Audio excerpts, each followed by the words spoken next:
மலைகளின் இளவரசி என அழைக்கப்படும் கொடைக்கானலில் விடிந்ததே தெரியாமல் சூரியனை வழிமறித்திருந்தன அந்த பனிமூட்டங்கள். சில்லென காற்று சாளரத்தின் வழியாக அவன் வெற்று உடம்பை தழுவிச் சென்றது.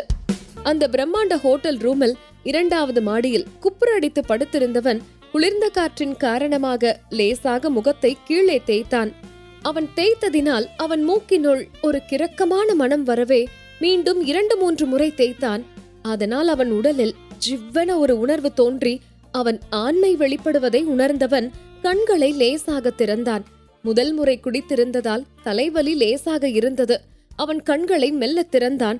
திறந்த உடனே அவன் கண்ட காட்சியில் அவன் கண்கள் அகல விரிந்தது. மீண்டும் அதை உறுதிப்படுத்திக்க வேண்டி மெல்ல நிமிர்ந்து பார்த்தான். மான் போன்ற படபடக்கும் விழிகளோடு பாவமாக அவன் உடம்புக்கு கீழே படுத்திருந்தாள் ஒரு பெண். பார்க்கவே தேவதை போல இருந்தாள். ஆனால் அதை ரசிக்கும் நிலைமையில் அவன் இல்லை. ஒரு 5 நிமிடம் யோசித்திருந்தால் அவனுக்கு என்ன நடந்தது என நினைவில் வந்திருக்கும். ஆனால் அவனுக்கு குடிபோதை சரியாக இன்னும் தெளியவில்லை. அதனால் கோபமாக அவள் முகத்தை பார்த்துவிட்டு சட்டென அவள் மேலிருந்து எழுந்தான். அப்பாவியாக இருக்கும் அவள் மீது அவனுக்கு இரக்கம் வரவில்லை, மாறாக கோபம் வந்தது. இவள்தான் தன்னை ஏதோ செய்துவிட்டாள் என கூறியது மூளை. கூடவே அவன் நண்பனின் இரவு உரையாடல் நினைவுக்கு வரவே அவளை வார்த்தைகளால் வதைக்க ஆரம்பித்திருந்தான். அதே நேரம் இவனுடைய அசைவில் எழுந்த அந்த பெண்ணோ போர்வையால் தன்னை மூடியபடி அவனை பாவமாக பார்த்தாள். ஏய், யார்டி நீ? என்னை என்ன பண்ணி வச்சிருக்க? இப்ப என்ன நல்லவ மாதிரி போர்வையால உடம்ப மறைக்கிற? இப்படி பண்ணா நீ நல்லவன்னு நான் நம்பிடுவேனா? பணத்துக்காக எவனு கூட பார்க்காம போயிடுவீங்களா? நீ எல்லாம் என்ன ஜென்மமோ? அவன் கூறிய வார்த்தைகளால் இங்கேயே புதைந்து இறந்து விட மாட்டோமா என்று தோன்றியது அவளுக்கு. அவள் இதயத்தை கூர்மையான வார்த்தை என்னும் ஆயுதத்தால் அவளை குத்தி கிழித்துக் கொண்டிருந்தான். எப்படியேனும் தன்னை புரிய வைத்துவிட வேண்டும் என ஏதோ சொல்ல வருவதற்குள் அவளை கை நீட்டி தடுத்தவன் அவன் பேக்கை திறந்து அதிலிருந்த ஒரு கட்டு பணத்தை எடுத்து அவள் முகத்திலேயே விசிறி அடித்தான். இதுக்குதானே இப்படி செஞ்ச? எடுத்துட்டு கிளம்பு. பணத்துக்காக இப்படி கேவலமான விஷயம் பண்ற உன் முகத்தை கூட பார்க்க எனக்கு பிடிக்கல என்று சொல்லிவிட்டு தன்னுடைய சிதறி கிடந்த உடையை மாற்றிக்கொண்டு அவளை திரும்பியும் பார்க்காமல் கிளம்பி இருந்தான். அறையிலிருந்து வெளிவந்தவன் காரை எடுத்துக்கொண்டு புயல் வேகத்தில் சென்றான். பாதி தூரம் வந்த பிறகு அவனுக்கு தலை சுற்றியது, மனம் பாரமாக இருந்தது. அந்த வளைந்து நெளிந்த மலைப்பாதையின் ஓரமாக வண்டியை நிறுத்தியவன் காரை விட்டு இறங்கி மலையிலிருந்து விழும் நீரில் முகத்தை நன்றாக அழுத்தி கழுவினான். பிறகு அங்கிருந்த கல்லின் மேல் அமர்ந்தவனுக்கு நேற்று அவன் கிளம்பியதிலிருந்து தன் நண்பனை சந்தித்தது, இரவில் அவளுடனான கூடல் என அனைத்தும் ஒன்று விடாமல் அவன் மனக்கண்ணில் படமாக ஓடியது. அப்போதுதான் அவன் பேசிய வார்த்தையின் வீரியத்தை உணர்ந்தான். அந்த பெண் மீது முழு தப்பு இல்லை என உணர்ந்தான்.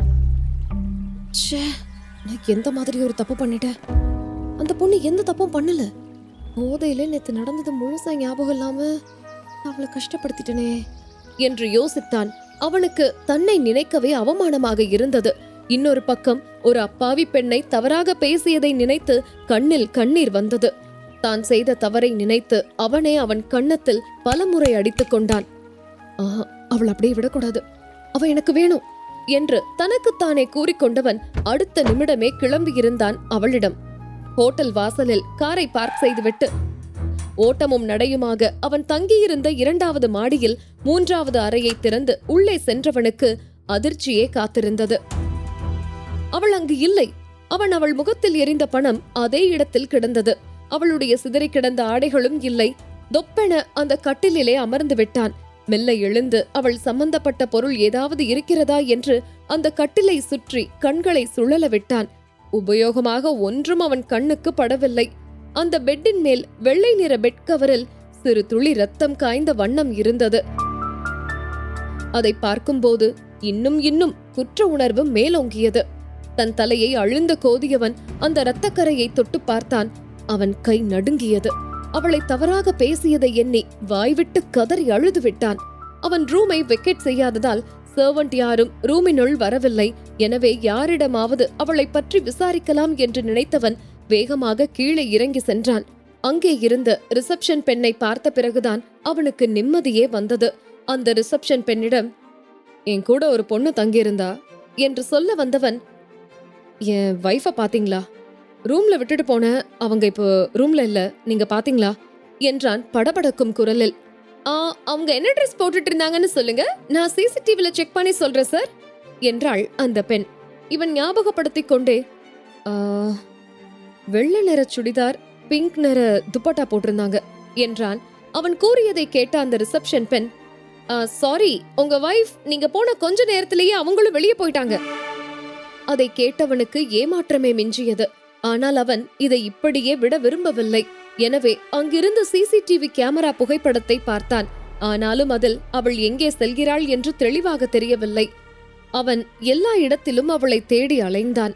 அந்த பகுதியை நன்கு தெரிந்த 3 பேரை வைத்தும் தேடி பார்த்து விட்டான். ஆனால் ஒரு தகவலும் கிடைக்கவில்லை. சோர்ந்து போய் காரில் அமர்ந்தவன் எப்படியாவது அவளை கண்டுபிடிக்க வேண்டும் என்று உறுதிப்படுத்திக் கொண்டு அவன் சென்னை நோக்கி புறப்பட்டான். காலை 8 மணி ஆகிவிட்டது அவன் வீட்டிற்கு வருவதற்கு.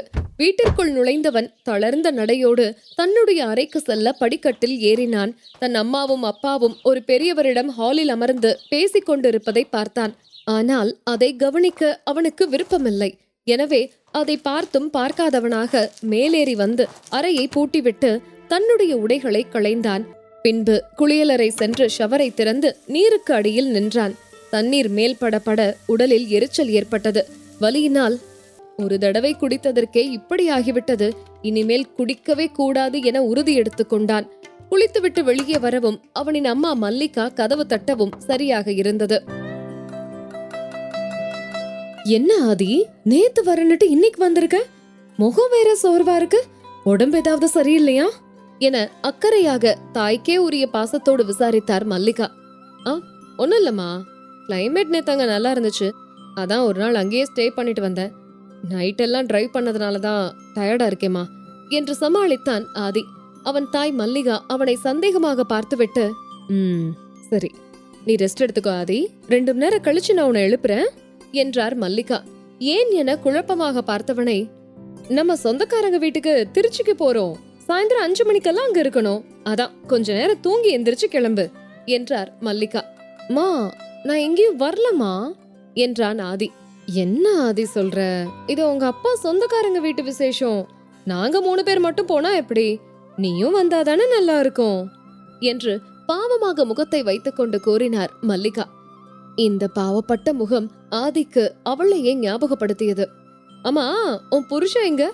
அவங்க சொந்தக்காரங்க ஃபங்க்ஷன் தானே, அவர் வந்து இன்வைட் பண்ணாம ஒன்னு அனுப்பி விட்டுருக்காரு என்று சொல்லும் போதே இவ்வளவு நேரம் கதவருகே நின்றிருந்தவர் அப்போதுதான் வருவது போல வந்து ஆதியை பார்த்து, என்ன தேவையில்லாம என் பொண்டாட்டி கிட்ட என்ன பத்தி கம்ப்ளைண்ட் பண்ற என்றார் ஆதியின் அப்பா ராஜசேகர்.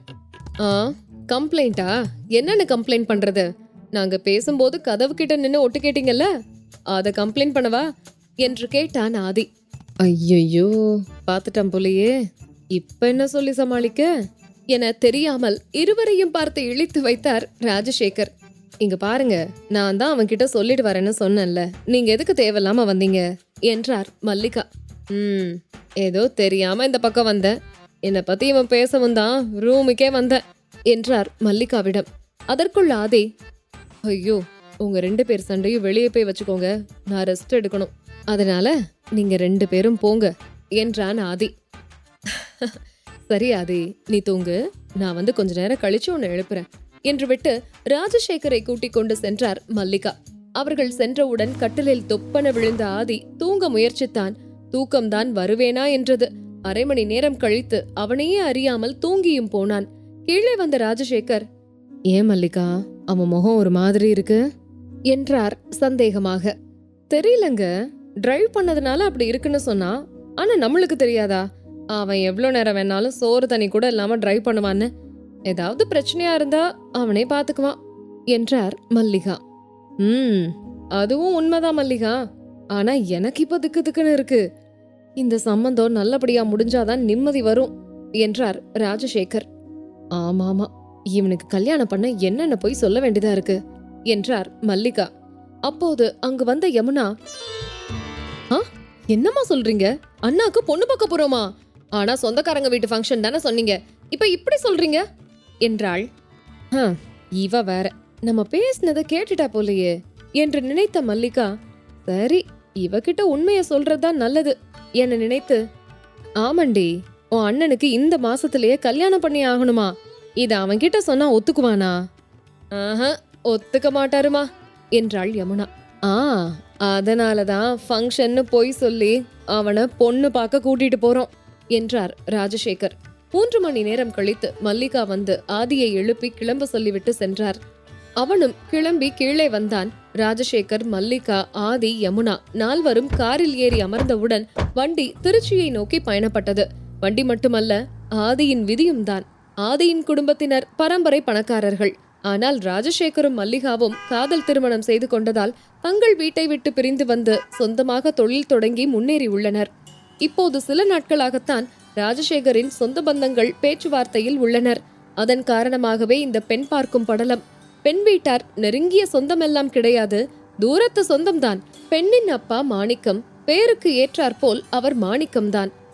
ராஜசேகரின் கஷ்ட காலங்களில் அவருக்கு நிறையவே உதவி செய்திருக்கிறார். சில வருடங்களுக்கு முன் நடந்த விபத்தில் காலில் அடிபட்டு வீல் சேரிலே அமர்ந்து விட்டார். அவரின் ஒரே பெண்ணான நிஷாதான் அந்த சாம்ராஜ்யத்தை தனி ஒரு பெண்ணாக நடத்தி வருகிறாள். அந்த பெண்ணைத்தான் ஆதிக்கே தெரியாமல் அவனுக்கு பெண் பார்க்க செல்கின்றனர். திருச்சியில் உள்ள ஒரு மாடி வீட்டின் முன் ஆதி குடும்பத்தினர் வந்த கார் நின்றது. அந்த வீட்டு வாயில் கதவே சொல்லியது பெண் வீட்டின் செல்வ செழிப்பை. காரிலிருந்து இறங்கிய ஆதி அதை எதையும் கண்டு கொள்ளவில்லை.